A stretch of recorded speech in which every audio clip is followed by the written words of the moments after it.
Hi, Dr. Paul here. I got a question about how do I talk to my doctor about mental health issues? Good question. You basically just want to tell them what's going on and in your life, and tell them your symptoms. They tell them how you're feeling. So what a lot of doctors are going to do, they're going to get some blood tests, which is great. That's fine, actually.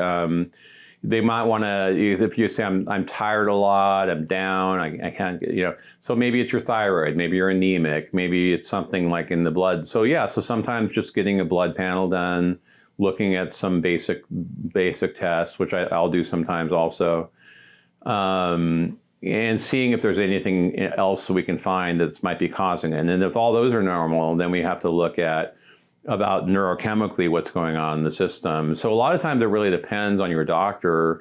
Does your doctor feel comfortable with talking about this with you?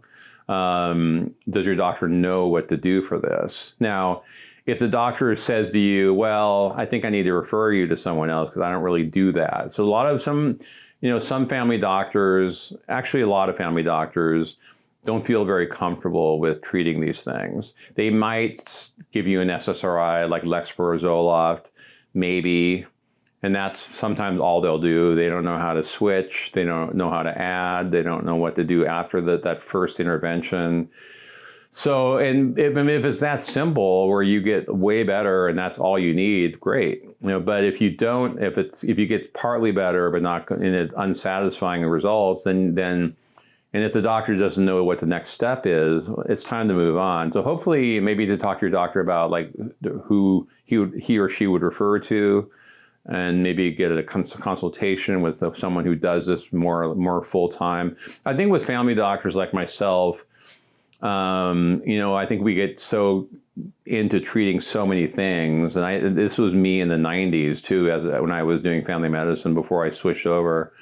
You get involved with so many things that you're doing that mental health kind of gets pushed aside and then the problem is when it gets pushed aside and then the years pass in practice, you just don't feel comfortable.